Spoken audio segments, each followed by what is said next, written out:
В понедельник на реке Лени вблизи Якутска погибли 7 человек. Спасатели извлекли тела всех утонувших, из которых трое оказались дети. Как выяснилось, группа из 11 человек находилась на отдыхе на несанкционированном пляже на одном из островов реки Лены.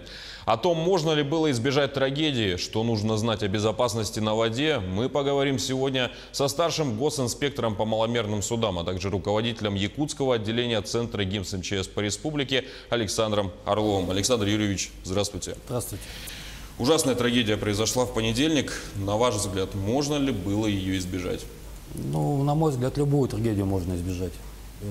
Если брать конкретно этот случай, то тут, может быть, сопутствовало два фактора. Первый – это выезд на само несанкционированное место, это вот как так называемые пиратские пески, это привер Устава Пономаря, да. И второй случай, это все равно остается, это не усмотрение детей, то бишь недостаточный контроль над детьми. Я понимаю, что у нас очень много людей выезжает на остров, неоднократно, там, сколько лет ездят, и как бы ничего подобного не происходило. Так же было и в этом случае.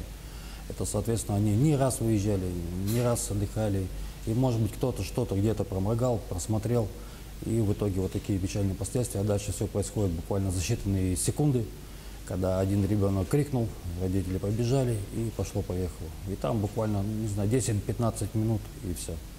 Тогда немного о цифрах. Какова статистика гибели на воде в этом сезоне? Ну, в связи с этим случаем, да и вообще у нас сейчас, конечно, по сравнению с прошлым годом цифры маленько повыше, чем в том году. Потому что, ну, это вот массовая гибель, конечно, это очень сильная трагедия для города, так и в целом для семей пострадавшей, конечно. Ну, да, цифры пока больше. А каковы основные причины гибели на воде в этой статистике и кто в первую очередь находится в группе риска? В группе риска у нас всегда остается это незащищенные слои населения, это наши дети. Почему? Потому что у нас до сих пор, когда мы выезжаем с инспекцией на пляже, либо патрулируем городской пляж, то даже какие-нибудь несанкционированные места, как 203-й микрорайон, там, пригород города Якутска, всегда остаются дети, которые выехали на водоем или вышли на водоем без разрешения или без согласия родителей. Это уже подростки там, до 14 лет, которые сами между собой созвонились, сговорились и пошли на реку. Это вот самый такой опасный контингент людей, детей, получается, которые и сами не знают, что делать. И в любой экстренной ситуации это уже паника. И могут только навредить сами себе. Это вот самая основная у нас группа риска. А вторая группа риска – это все-таки причина, можно сказать, подобных происшествий – это все-таки алкоголь. Алкоголь – это вот бич современного общества. У нас на водоеме почему-то, не знаю, народ категорически не хочет быть трезвым. А на ваш взгляд, с какого возраста можно уже отпускать ребенка одного купаться? Ни с какого. То есть до исполнения 18 лет всегда нужно держать под присмотром? Даже с исполнения 18 лет я никогда не рекомендовал людям самостоятельно выходить на водоем. Даже будь вам там 30-40 лет, без разницы. Надо, если мы идем на водоем, если мы идем конкретно купаться там, или принимать какие-то водные процедуры, да, с нами должен быть всегда кто-то. Потому что насколько бы не были уверены в своих силах, каким бы не были обладали там, званием там, по плаванию, там, мастер спорта, там, кандидат в мастера спорта, это все равно не спасает, это не работает. Потому что вода, она сама по себе коварная. И может быть произойти что угодно. И если ты находишься один, то, соответственно, тебе уже позвать никого на помощь. А как выбрать место для отдыха у водоема для купания? В первую очередь мы, конечно, ориентируемся на то место, где находится у нас, какое разрешенное место имеется в виду, ну, акцент идет. В данном случае по городу Якутска берем это городской пляж. И именно вот туда, пожалуйста, там и осмотренное дно, там работают спасатели, за вами наблюдают постоянно. Может быть какой-то недосмотр, но там очень большое количество скопления людей, которые все равно видят вас. Вы находитесь в поле зрения. Даже если прошла какая-нибудь внезапная нештатная ситуация, есть люди, которые вам помогут. Это вот в первую очередь. Но если у нас люди все равно выезжают куда-то за пределы, подальше от города, чем дальше, тем лучше, почему-то у нас так считается. Эти люди попадают, соответственно, в зону риска, потому что у нас больше половины населения не знают вообще наш водоем. Даже вот от городского пляжа, грубо говоря, и в сторону реки не знают ни одного острова, ни названия этих островов, куда они приехали, где они находятся. И не зачастую были случаи, когда люди, нужна помощь, они вызывают службу спасения. И не могут объяснить, И куда не могут приехать. объяснить, да, где они находятся. И вот начинается где? Ну, вот поехал налево, поехал направо, и вот я тут. Где тут? Ищем, ищем, ищем. Бывали случаи, что нам человек звонил, утверждал, что он напротив Житая, а через 2 дня мы его находили напротив Табаги. Ну, вот как-то так.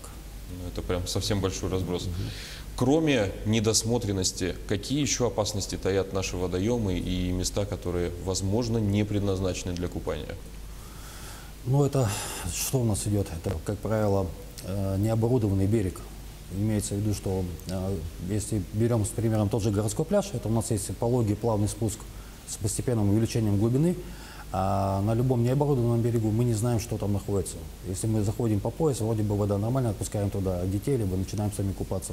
Но, может быть, после этого по пояс воды может образоваться яма там, до 3, 4, 5 метров, потому что река у нас То есть коварная. неизученное дно. Да, неизученное дно, поэтому даже если мы сами приезжаем на водоем какой-то, если мы смотрим, что он нормальный, и мы с детьми, лучше, конечно, пройти самому, померить дно, померить глубину и определить зону, где у вас будут купаться дети, хотя бы так, ну и не спускать глаз с детей.